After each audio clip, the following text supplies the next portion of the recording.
but I don't care. I fight anybody, and I fight all my entire life anybody. There's too many world champions in the sport of boxing. It's crazy. I don't think he'll want to lose to Crawford, a much smaller guy, just because he's at the end of the road. But the fight's so big and the money's so big, he's going to have to take it. Canelo didn't hold back when asked about Mayweather training Crawford. He fired back without hesitation, saying it doesn't matter to him who Crawford is training with. As confident as ever, Canelo stated that he's been in the fight game his whole life and is always ready to face anyone, regardless of their size or who's in their corner. Which fight was more difficult between Mayweather or Bivol, and why? I think both are similar. Just Bivol is bigger, so I think. Eddie Hearn offered insight into Canelo Alvarez's mindset ahead of his potential fight with Terence Crawford. He said Canelo is fully focused and absolutely refuses to lose to a smaller man from a lighter weight class. Hearn pointed out that while pride plays a big role, so does a massive payday. Although the weight advantage favors Canelo, Hearn emphasized that Canelo isn't being careless. He's training harder than ever, knowing that a loss to a smaller fighter could seriously damage his legacy. I don't think he'll want to lose to Crawford, a much smaller guy, just because he's at the end of the road. But the fight's so big and the money's so big, he's going to have to take it. I bet he retires after that fight. No, really? Yeah. Why would you carry on? Like, you fight Crawford. Who else is there for Canelo Alvarez to fight? David Benavidez, yeah. But he's just not gonna. Like, the size of Benavidez. Now, is Benavidez going to come back to 68? I don't know. Like, again, the same thing. I don't think Canelo would want to lose to Benavidez because he's not the fighter he was. Do you know what I mean? Like, there's a lot of pride for those guys. So he's made a huge amount of money. I don't know, look, maybe it was just fighting in Saudi, the negative opponent, all this kind of stuff. But I was sitting next to Bud for the whole fight, and I was thinking, I think you'll probably beat him. You know? Wow. Don't get me wrong, it's a very tough fight for both. Great fight. But the movement of Terence Crawford and the ring IQ, and he looks like, in my opinion, the younger, fresher fighter, even though they're both, 36 and 38? It's amazing. I know I don't have much time left with you, Eddie. I just wanted to just quick follow-up on that. When you were watching the fight with Bud, what was he telling you when he was watching it round by round by round? Well, we had the fight very close. Floyd Mayweather is going all in for Terence Crawford, helping him train for the massive upcoming clash with Canelo. During the sessions, Floyd seemed seriously impressed with Crawford's focus and work ethic. He didn't hesitate to call him the best boxer alive today. Their training session showed mutual respect and a strong belief from Floyd that Crawford can do the impossible against a bigger man. Mayweather's backing isn't random. It's a bold show of confidence in Crawford's skills. Next, in your opinion, who's the best fighter in the world? We can put Tank up there in the top 10 in pound for pound. He has to be somewhere in pound for pound. And Canelo done something that is amazing when Canelo was able to go to light heavyweight and become light heavyweight champion. Something that I didn't even see him going up that heavy, and he did that. So, but as of right now, I have to put Terence. Floyd didn't sugarcoat his opinion of Canelo's abilities.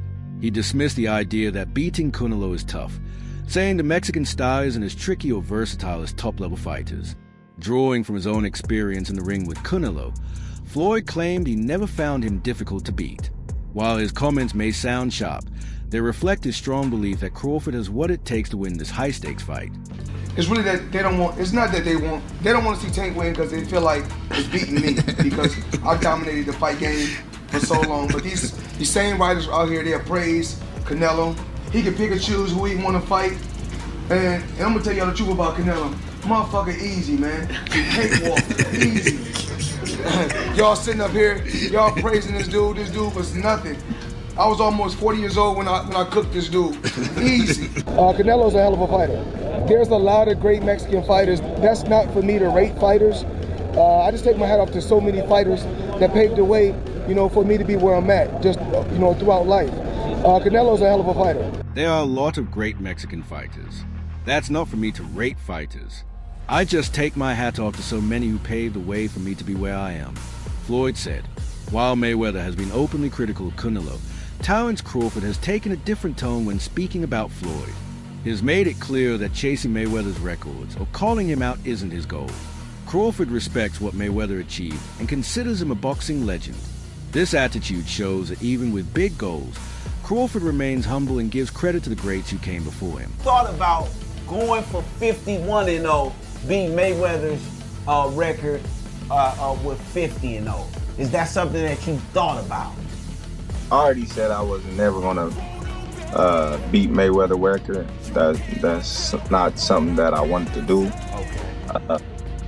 To be honest, I was gonna retire if I didn't get this Errol Spence fight. But I know how you is. You be sizing niggas up, bro. Keep it a stack. Did you in your head size up Floyd? Like, you know what I'm saying? If we was ever keep it real, boss. Keep it real. I'm never that type of guy. I think that's some grimy shit. I always been happy for him, been a fan of his, and I never imagined us fighting. Yeah. I never looked at him like, man, I know I'll beat it. But you capping, bro. I never thought like fantasy fight me versus Floyd. Nah. Never. I never just was with a person and looked at him like, man, I'll beat his ass. Never. That's some hating type shit to me. Like plotting. I ain't never been that type. Trainer Stephen Edwards shared how Crawford could gain the upper hand against Canelo. He highlighted Crawford's sharp ring instincts and his ability to adapt as the fight goes on. Edwards said that while Canelo may hold the advantage in size and strength, Crawford's intelligence and timing could shift the momentum. He explained that Crawford's style becomes more dangerous as the rounds progress, something that might catch Canelo off guard, especially if the fight goes to the scorecards. How he adjusts to everything, but can just adjust to anything in the fight. He's a great fighter. Did you feel like he's got any advantages early over Canelo? Sure. Better stamina, better conditioning, better feet. I think obviously Canelo's the harder puncher, probably the stronger guy, but I think he has more dexterity, more agility. He's going to be better in the later rounds. He's a little taller, his arms are longer. I think he got a lot of advantages. Do you see any point in the fight where Crawford not being able to hurt Canelo just gets walked down? That's been the consensus overall before Canelo's last fight. A lot of people saying that Crawford may be able to do something early, but there's going to be a point where he gets hit, gets hurt. I disagree with that. I think Crawford's going to be the stronger fighter in the later rounds. I think the early part of the fight is where he got to be careful at. I think the early part of the fight he could get clipped if he's not careful. But I think the later rounds, I think he functions better in the later rounds than Canelo does. A great fight. Anything you're looking forward to that you want to talk about? Or? Karan Davis has a great fight versus Yoeli Hernandez on the same card that Caleb fights. That's probably going to be fight of the night. It's going to be a great fight. He retired briefly. Real quick. Chiron did. I remember wishing him That was the April Fool's thing. You guys felt. He got me on the April Fool's. Chiron, you dirty for that, my boy. Yeah, he got. Veteran promoter Bob Arum had a mixed reaction to the fight. While he admitted it would be a major event between two elite fighters, he also raised concerns about Canelo's recent performances. Arum questioned whether Canelo still fights for the love of the sport or simply for the paycheck.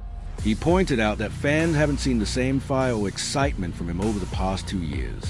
To Arum, it looks like Crawford is driven to prove something, while Canelo may be chasing money. I just think he's getting a little older, and he just like, man, I'm not going to chase this guy around the ring like that. The guy's skull fought awful, man. That was a horrible performance. You know what I mean? I know some of it's on Canelo too, but... He said he thought he won. Yeah, I mean, what is he supposed to say? I don't ever want to see a guy like that fight again, man. I like boxers, but that was bad. And talk to us about the thin line between running and actual ring generalship. Where do you draw the line as a coach? Ring generalship in boxing is a guy that's trying to apply his offense and score points and win the fight. A guy that's running is just simply trying to run the clock out. That's why he's called running. He's running the clock out just so he can get a decision and get a moral victory. He has no interest in scoring points and winning the fight. His only interest is not taking any punishment and not being hit at all. So he's willing to sacrifice all of his offense to win the fight just so he can say he didn't get knocked out. So what Shakur and Devin do, that's not running, that's boxing. Yeah. You know what I mean? It may not be crowd friendly, but they're boxing. They're landing punches. They're hitting you more than you're hitting them. They're applying point scoring while they're just not taking a lot of punches. What William Scar was doing, he was running around the ring just like waiting for the rounds to end just so he can go 12 rounds and just say, you know, that was a little different. Boxing writer Dan Raphael focused on the bigger meaning behind the fight. For him, this clash isn't just about pay-per-view numbers. It's about delivering a matchup that fans truly care about. Raphael says these are the kinds of fights that keep boxing alive and attract more casual viewers. He sees this as a major positive moment. Two champions from different weight classes, each bringing unique skill set, coming together for what could be a rare and unforgettable showdown. He's a marvelous boxer, arguably the best in the world, pound for pound. But can you hurt Canelo? If you can't hurt him, I have no doubt he can outbox him. My issue is, if you can't hurt him, what kind of a challenge can you truly pose? What do you say to that? No, that's a great point. I mean, here's the thing. Canelo Álvarez has a historically great chin. Now, I go back way back when he first came to the United States and started boxing, and he found himself on an HBO pay-per-view undercard years and years ago, fighting against the older brother of the great Miguel Cotto. His name was Jose Miguel Cotto, and he had gotten a ton of hype. He had signed with Golden Boy Promotions, and a lot of those of us in the media. And I had seen him a couple of times before that. This is my first time seeing him in person, really paying close attention. And he almost got knocked out in the first round. And I remember Stephen A., all of us looking around at Media Row going, what the heck is this all hyped about? This man can't take a shot. He's going to get drilled. He was lucky that the fight was over, that the round was over in round one, or there might have been some much more trouble. Stephen A., that was like, 16, 17 years ago. I've never seen him wobbled, rocked, physically, visibly hurt since then. He has an all-time great chin going in the ring with tremendous punchers. Terence Crawford coming up 2 weight classes, do any damage? Yeah, he's a slick boxer, and he's also a good puncher in the welterweight division, in the junior welterweight division, in the lightweight division. But even at junior middleweight, which is where Terence Crawford had his most recent fight back in August, when he moved up and he won a world title, he didn't blow the doors off. He fought a very tough, solid opponent named Israel Madrimov. He gave him a good fight. It was very close. Madrimov's people seem to think he might have even been able to edge it out. But if you can't hurt an Israel Madrimov at 154, what the heck are you going to do with Canelo Álvarez, the sturdiest guy in the world, at 168? So that aspect of it is certainly a problem. You mentioned about Charlo. Charlo was there to get his check. I know one thing about Terence Crawford. He's not going to just come to turn up to get the check. He'll at least try. And Charlo, I don't... Famed boxing analyst Teddy Atlas defended Crawford amid criticism over his decision to move up in weight.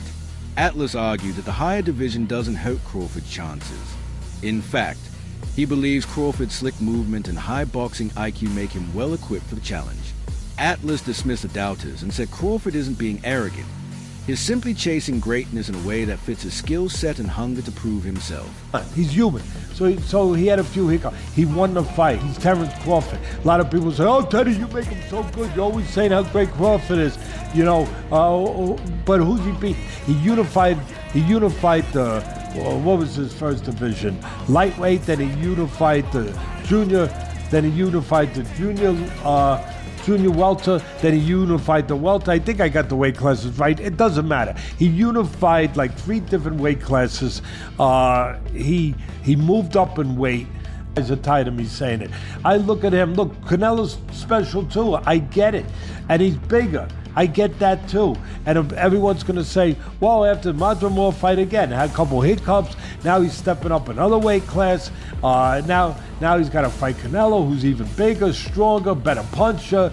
A unified champion that he's been. All of that stuff. He's not going to be able to handle it. I ask this question.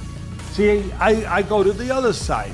I say, okay, yeah, can Canelo handle the smaller guy who's going to be faster, who's going to be slicker, who's going to be better defensively, who's going to have better legs, who's going to be able, sometimes Canelo at this point in his career can slow down a little bit. They're both getting old. Instead of making excuses or playing the victim, Crawford has taken all the talk about size and power calmly. He understands the risk but refuses to let them affect his mindset.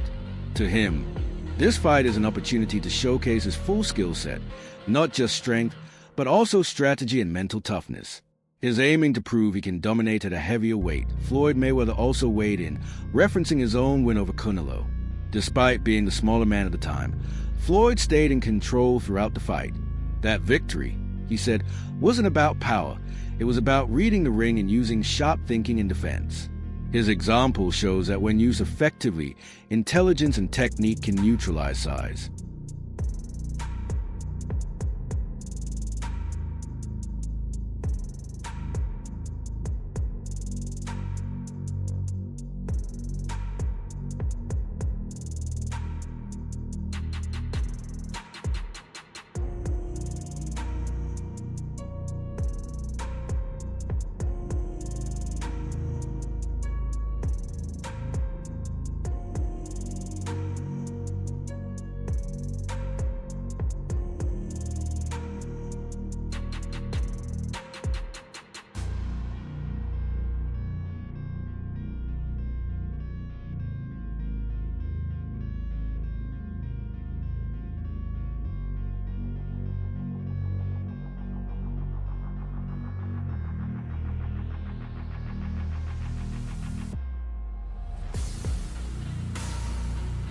Reflecting on his own experience, Floyd had clear advice for Crawford.